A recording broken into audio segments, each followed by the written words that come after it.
Welcome to our Savvy series. I'm Catherine Magaña here with Rachel Ivanovich, and today we're going to have a discussion on making money conversations easier.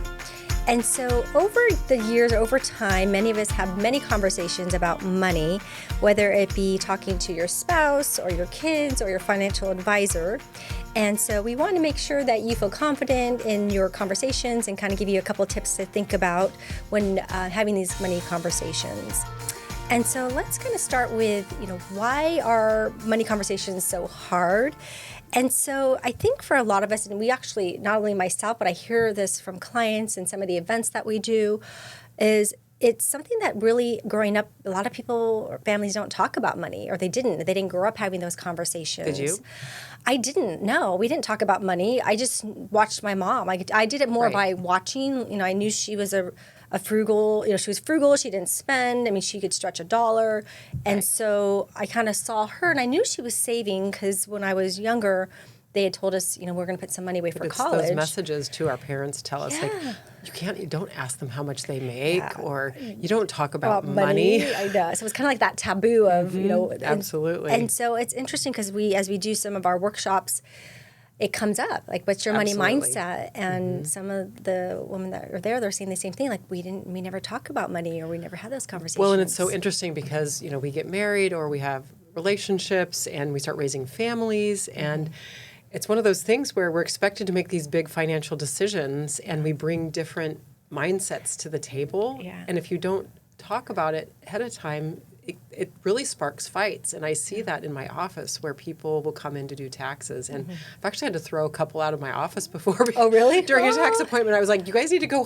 You guys go talk to somebody. You go argue in the parking lot. Oh, my goodness. But I mean, you add in all of the emotions about money because people are scared. They're guilty sometimes. They have pride because maybe they have a new job. My girlfriend always talked about her first big girl job. Yeah. Or they're anxious. And so you can see even why successful women will struggle when they want to talk. They don't want to talk about their spending. Yeah. They don't want to talk about, I want to make sure that my husband and I are aligned with our goals. Yeah. So, well, it's interesting. We do a lot of financial planning and retirement plans, and as some of these couples are kind of phasing into retirement, there's been a time where a lot of perhaps the men are more involved than the wife. And recently, we were working with a couple clients, and the spouses actually were more engaged and a part of the conversation. Yeah. And I think it's, like you said, it's when you're together and kind of starting those conversations, or when you also have somebody like ourselves involved in sharing information and engaging them. So once again, we definitely think it's important. So really talking with your spouse or your partner, and looking at thinking of it as more of a collaboration. So how are we going to have these conversations together? And like you mentioned, you might have different views of money, and how do you kind of commingle those together? Yeah, because one might be a spender and one might be a saver, or you may have different core values or goals around how you want to spend your money, or what you want to spend your money on. So money can divide you, but also can connect you if you have the right sort of conversations. But like I said, I've had so many couples argue about money, and so I think it's really important that having money as a foundation in your relationship as you begin to really talk about, what does money mean to you? What messages did you get as a kid? Because sometimes some of that stuff you don't even know that you're bringing that to the table. Yeah. Well, and when you have these conversations, also finding the right time.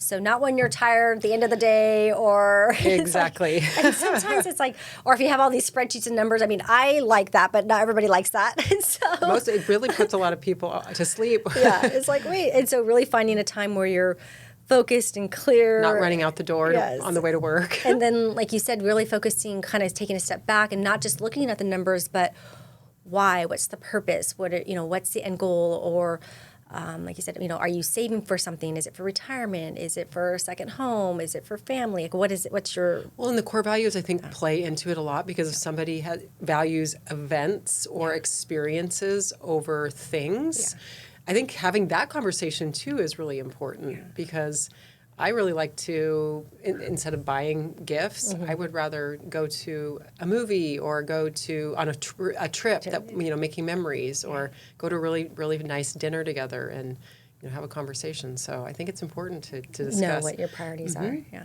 Nice. Okay, so how about talking with your kids about money? So I know that's an that's a fun interesting one. topic. So for myself personally, because I'm in the financial kind of planning and services business. I hope you raised your kids talking. We've been talking about money. We've had money conversations. I feel bad. They've been, they've been hearing things since they were born, pretty much. Mine too. Yeah, but it's one of those things we started early. So I've been saving for college, gosh, probably since they were born, and that's kind of one of our goals. But then when they were probably about 7 years old, we started looking at for them. We set up a custodial account, which is an investment account. I'm on the account with them for their benefit. And then when they started getting birthday money or allowances or gifts or anything, we said, okay, put half of it to invest, and then the other half you can kind of allocate how, if there's a goal or if you want to spend or, what is it that you want to do. But one of the things that we looked at was investing. We'd kind of talk about some individual companies or things that they liked, and so just trying to make it really fun for them. And we didn't buy a lot. We just bought like maybe a share or 2 shares or something for them. And so, but it got them thinking, oh, I like this or I like that. And so different, things that they saw or were involved in, we were able to buy some individual stocks for them. I love that. And kids do pick up on your financial behaviors. Yeah. So I think having them watch you, like if you shop with a grocery list and don't just go to the store and buy whatever you want, I think I did that with my kids from very early age. I was like, okay, this is what we're going to buy. And, maybe there's one fun thing we're going to, that's not on the list that we're going to get. But teaching them about budgeting from an early age, and not buying them everything they want, but this is something that you want. So let's come up with a way for you to earn the money to buy it. But like you, my kids had WAMU for kids or WAMULA for kids. Like we started, but talking to them not just about saving, but also investing, like you said, because there is a difference. And even a young child can understand. Oh, yeah, they get it. Like, they understand. Absolutely. Well, you were talking about budgeting, and what came to mind for me, so Phoenix and Madison, I have twins, and one's in Boy Scouts and one's in Girl Scouts. And so when they do campouts or different events, they would have a budget, and then they would kind of have a list of their different items, and then they would spend, and they'd have to, like, really go and have enough food for their little group, but it really taught them about different pricing, and because once again, you can't just, if you have a goal or budget for your shopping, you can't just go buy whatever when you have to be intentional. So I think that has been something that's really helped them learn about shopping. And when I take them shopping, for some reason, I don't know, they like to buy everything. I was like, wait a minute, what about that goal? It's mom's money, come on. I remember, but there were a couple of years where, because I didn't want to buy them a yearbook every year, because the yearbooks were so expensive. And I told them, I said, okay, so I'd give them notebooks. These poor kids. You're like, here, this is what you get. I was like, for senior year, you can actually get a yearbook for everybody to sign in. And by senior year, they were like, I don't want it. And so, but they have these notebooks where everybody wrote their messages in and stuff. Wow. So I thought that was pretty funny. That is funny. But it is. I mean, and I just said, that's $150 or whatever the price was. I said, you could use that money for something else, and so they chose to do that. Well, you're like, I trained you well. Just kidding. Giving them options is good. Yes. Okay, so then let's talk about talking with your financial advisor. And so communicating with your financial advisor, or even your tax advisor, is really important, and having a relationship that's built on trust and transparency and understanding. And we understand, so if it's a new relationship, obviously you're not going to come in day one, but it does over time. I think the relationship evolves and there's trust that's built. And so one of the things that we look at when we actually in one of our workshops we look at is kind of what's the relationship that you have and what are some key areas to think about. And so often what we find is sometimes a lot of women say, well, I have a relationship with my advisor. They have all the expertise and they're just telling me what to do. But the reality is there's a little bit more involved with those relationships. It's the interpersonal skills, it's the communication skills, and the expertise is kind of, it should be given, but that's part of it, but that's not the only thing. And I think it's important as women that we feel comfortable and it may be a couple more meetings or a couple more calls. And so just being patient and working with your advisor. So definitely having those conversations.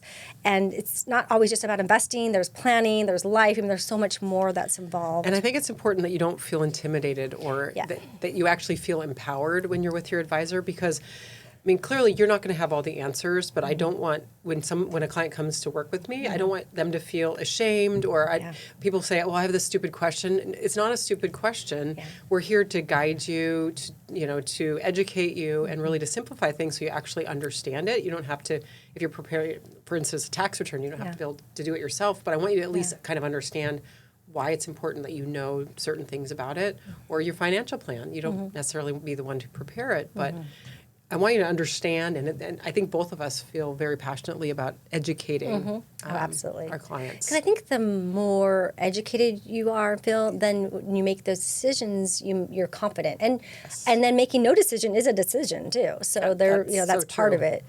And so I think as we kind of wrap up, how to start the conversation is really kind of thinking about where are you at with your relationships and what's important to you. Do you want to have a conversation on kind of your budget or your lifestyle? Do you want to look at a financial plan? Do you want to look at just one goal? I mean, do you want to fight less? Yeah.